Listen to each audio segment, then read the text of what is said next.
Hey y'all, Silent Coyote here, and today we're going to be taking a look at Cyber Byte's other feature product, the Colorstorm gaming mouse.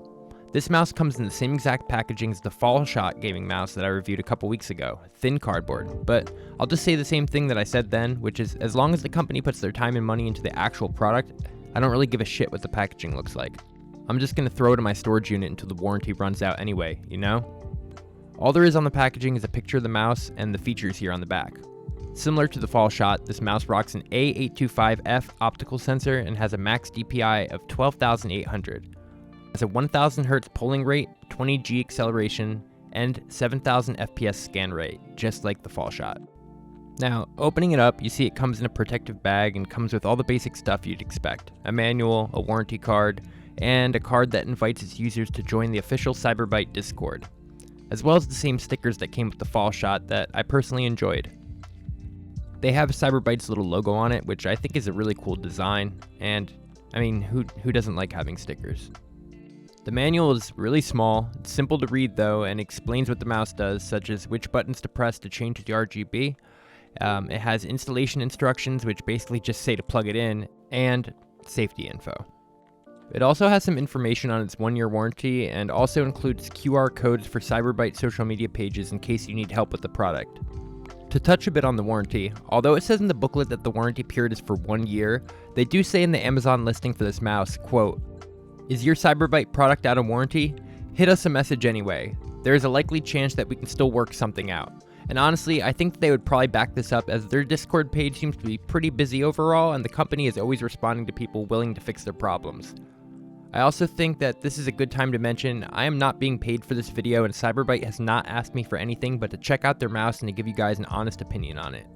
The mouse has a braided cable, and although some people didn't like the quality of the cable and thought that it was too thick and hard to bend, I was able to straighten it out fairly easily, and any cable that comes wrapped up like this is most likely going to have kinks in it.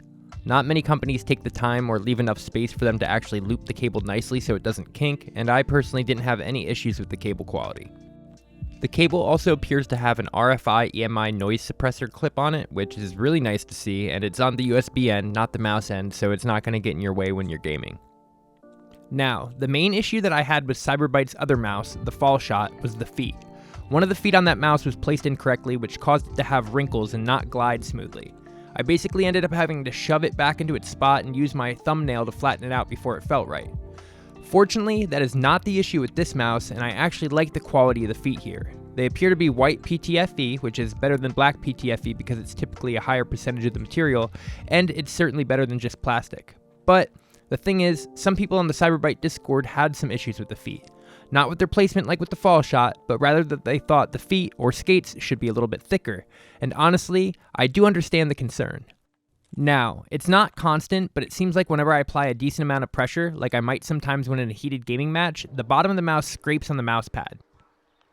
If tested on a flat surface like a countertop, aluminum mouse pad, or just a plain wooden desk, this isn't an issue. But on a mouse pad, a normal mouse pad, which is squishy, and also what most of you are probably using, if you apply too much pressure to this mouse, it will sink into the pad, resulting in it scraping the underside of the mouse a little bit, which will result in it making a slight noise while slowing down your movement. Now, don't get me wrong, it's not that bad, but it is somewhat noticeable, so I wanted to point it out. Apparently, Cyber Byte says they're looking into getting thicker feet for the Colorstorm, and whether they do that or not, I think it's a good call because a little bit more girth could really go a long way here.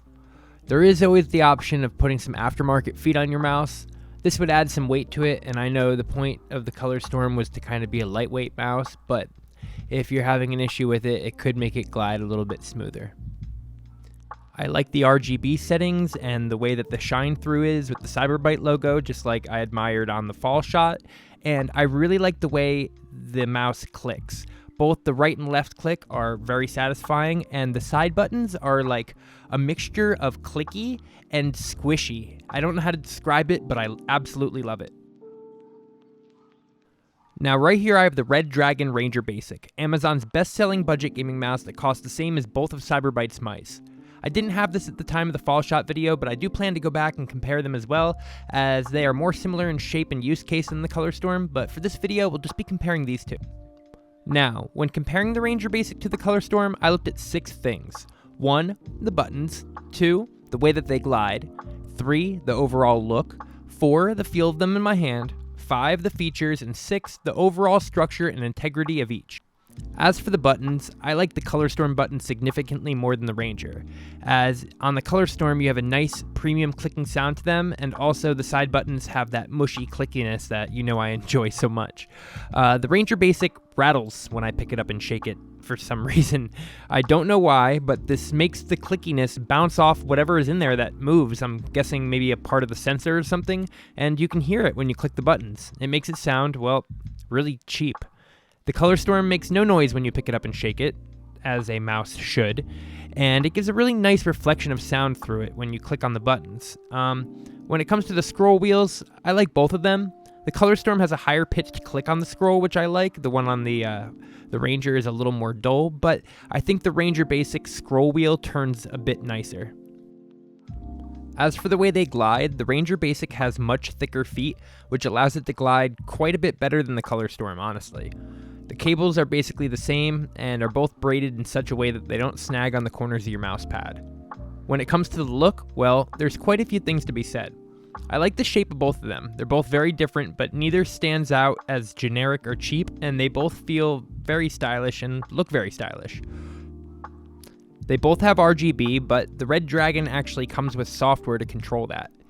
Now, Cyber Byte hasn't created their own software yet, but I'm sure that they're planning to in the future as the complexity of their products change. But Red Dragon app has controls for RGB, DPI, and macros, which works decently well and is quite compact. I do have to say that the quality of the actual LEDs, like the diodes, are much nicer looking in the Colorstorm. They look brighter and they don't have gaps in between them like the Ranger Basic does. As for the feel in my hand, it's kinda hard to choose because they're such different mice. The smooth coating of the Colorstorm covers the entire mouse, including where your thumb goes, but the Ranger Basic does not. Down where your thumb goes is ridges of plastic that I do not particularly like.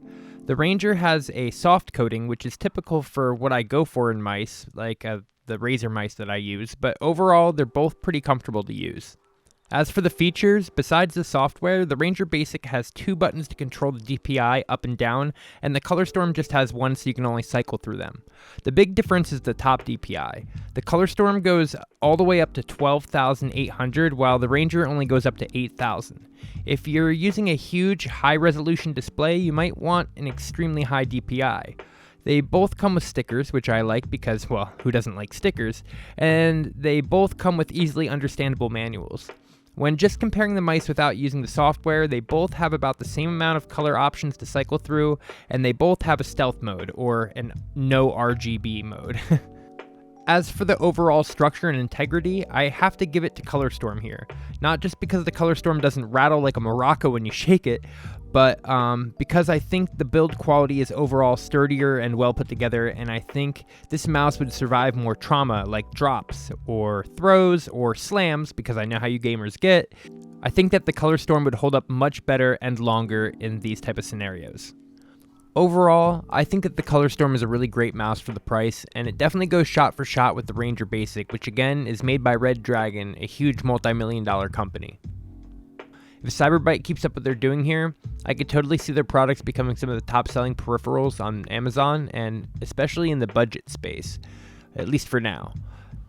The only issue I really had with this mouse was the thickness of the feet, and I guess that kind of came from them attempting to make this mouse as light as possible, but I do hope that Cyber Byte goes with nice, thicker feet in future models, but just as Colorstorm had this issue, the Ranger Basic had a couple issues of its own with the rattling and the placement of the LEDs.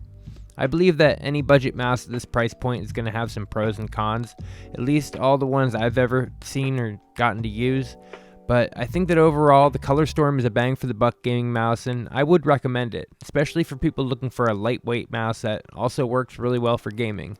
You can always add some weight by upgrading its feet, but I think for most people, it'll be a great mouse right out of the box.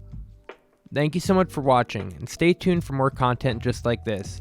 If you'd like to pick up this mouse or join the Colorstorm Discord, I'll have links down below. See you later.